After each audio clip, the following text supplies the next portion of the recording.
U P میں election اب بالکل قریب ہے اور الیکشن کے سلسلے میں بیانات بھی آ رہے ہیں، مختلف رائے سامنے آ رہی ہیں، مختلف پارٹیاں اپنا گٹھ جوڑ کرنے میں لگی ہوئی ہیں، مایاوتی سمجھتی ہیں کہ انہیں جیت حاصل ہوگی، اکھلیش کو یہ گھمنڈ ہے کہ وہ جیت جائیں گے، مسلمان حیران و پریشان ہیں۔ میں یہ سمجھتا ہوں کہ مسلم پرسنل لا بورڈ کا جہاں تک تعلق ہے، جس کی ایک لڑائی چل رہی ہے مرکز سے بھی اور یو پی سے بھی، اس کا ٹکراؤ مودی سے بھی ہے، یوگی سے بھی ہے، اور مسلم پرسنل لا بورڈ کے بارے میں یہ سمجھا جاتا ہے کہ وہ مسلمانوں کی نمائندگی کرتا ہے۔ اب اس وقت جو یو پی میں الیکشن ہونے والے ہیں، اس میں مسلم پرسنل لا بورڈ کا جو سب سے طاقتور ممبر اور سب سے بڑا نمائندہ، جس کی اپنی پارٹی ہے اور جس نے ملک کے مختلف صوبوں میں الیکشن میں حصہ لیا ہے اور جس کے لوگ کامیاب ہوئے ہیں، وہ یو پی میں بھی پوری تیاریوں کے ساتھ آ چکا ہے، اور اس کی طرف سے یہ اعلان ہے کہ یو پی میں 100 سیٹوں پر وہ الیکشن لڑے گا۔ یعنی جناب اسد الدین اویسی صاحب، جو مسلم پرسنل لا بورڈ کے سب سے زیادہ طاقتور، مؤثر، جرأت مند نمائندے ہیں، پارلیمنٹ میں بھی اس کی نمائندگی کرتے ہیں اور عوام میں بھی کرتے ہیں، اور مسلم پرسنل لا بورڈ کا جو عظیم الشان اجلاس 2018 میں حیدرآباد میں ہوا، اس کی میزبانی اسد الدین اویسی صاحب نے کی اور زبردست ضیافت کی،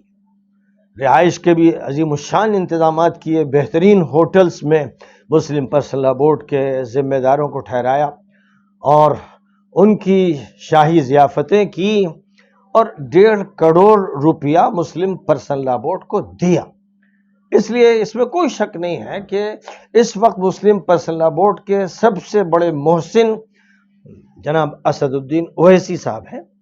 اس لیے اس بات کی پوری توقع ہے کہ مولانا سید محمد رابع حسنی صاحب دامت برکاتہم، جو مسلم پرسنل لا بورڈ کے صدر ہیں، وہ یو پی کے الیکشن میں جناب اسد الدین اویسی صاحب کی بھرپور تائید کریں گے اور اس کا اعلان کریں گے۔ متوقع ہے کہ اتحاد المسلمین کو ووٹ دیا جائے، مسلمانوں کو چاہیے کہ وہ مسلم پرسنل لا بورڈ کی تائید کریں، اور اس کی تائید کے لیے یہ سب سے بہتر ذریعہ ہے اس وقت یہاں کے انتخابات میں کہ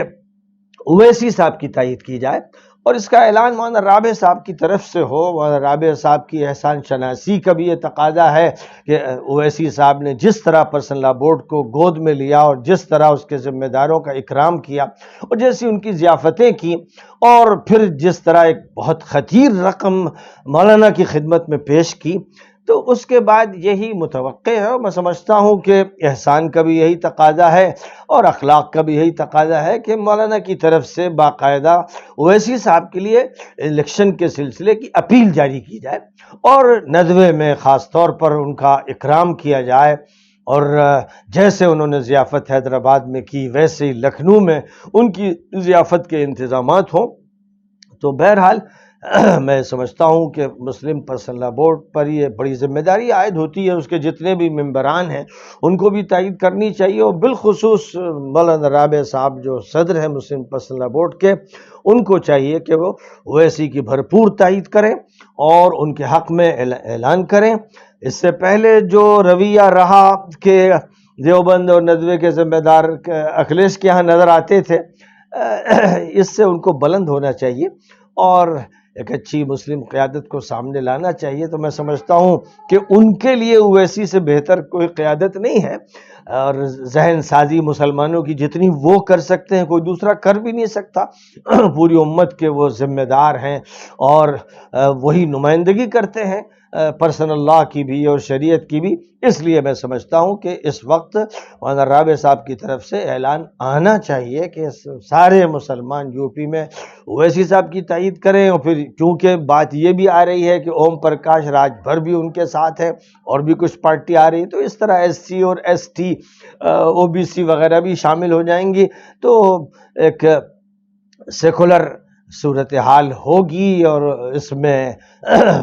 وہ مسلم پرسنل لا بورڈ پر خاص طور پر حق رکھتے ہیں اویسی صاحب کہ ان کا استقبال کیا جائے اور ان کے حق میں اعلان کیا جائے، اور یہ استقبال مولانا رابع صاحب کی طرف سے خاص طور پر کیا جائے. اس لیے میں اپیل کر رہا ہوں. ظاہر ہے کہ میری یہ اپیل تو اصلاً صدر مسلم پرسنل لا بورڈ سے ہو رہی ہے کہ جو بھی خدمات رہی ہیں اویسی صاحب کی، ان خدمات کا اعتراف کرتے ہوئے اس طرح کا اعلان ہو اور ان کا ساتھ دیا جائے، اور اپنی تمام شاخوں میں یہ بات کہہ دی جائے اور تمام ممبران سے کہہ دیا جائے کہ وہ اویسی صاحب ہی کی تائید کریں، ان کے علاوہ کسی اور کی تائید نہ کریں. میں یہ سمجھتا ہوں کہ ان کے لیے یہ زیادہ بہتر شکل ہوگی. اور باقی یہ ہے کہ دیگر جو سیاسی پارٹیوں کے ذمہ دار ہیں ان کی رائے کیا ہے. میں تو ان کی رائے معلوم کر رہا ہوں اور یہ دیکھ رہا ہوں کہ جو منظر نامہ ہے وہ تو تفریقے کا ہے اور اس کا فائدہ بی جے پی کو ہوگا. اگر وہ چاہتے ہیں، پرسنل لا بورڈ کے لوگ چاہتے ہیں کہ فائدہ نہ ہو، تو ان کو چاہیے کہ ایک ایسی پارٹی کو جتا دیں، اس کو نمایاں کر دیں، اس کے بہت سے ممبران اسمبلی میں پہنچا دیں جس کی آواز سنی جائے اور جس کا اچھا اثر پڑے. اس لیے بہرحال یہ ایک مختصر سی ایک بات ہے جو اس وقت میں نے ذکر کر دی اور اس پر اتفاق. یہ سماجوادی پارٹی کے لوگ، بی جے پی کے لوگ پکار کر کہہ رہے مجلس اتحاد المسلمین ووٹ کاٹنے کے لیے آئی ہے. میں ووٹ کاٹنے کے لیے نہیں آیا ہوں، میں ووٹ کو جوڑنے کے لیے آیا ہوں، میں دلوں کو ملانے کے لیے آیا ہوں. میں عوام کو کھڑا کرنا چاہتا ہوں کہ وہ کھڑے ہو کر اپنے حق کو حاصل کریں. میں آپ سے وعدہ کر رہا ہوں کہ مجلس اتحاد المسلمین کا ودھائک انشاءاللہ تعالیٰ جب کامیاب ہوگا تو اس کی زبان پر میرا تالا نہیں ہوگا. اس کو پوری اجازت ہوگی ناانصافی کے خلاف آواز اٹھانے کے لیے. ناانصافی اگر ہندو کے خلاف بھی ہوگی تو آواز اٹھے گی، ناانصافی مسلمانوں کے خلاف ہوگی تو آواز اٹھے گی، ناانصافی کسی دلت سے ہوگی تو آواز اٹھے گی. آج ضرورت اس بات کی اتر پردیش میں یہ آواز اٹھانے کی ضرورت ہے. آج آوازوں کو دبانے کی کوشش کی جا رہی ہے.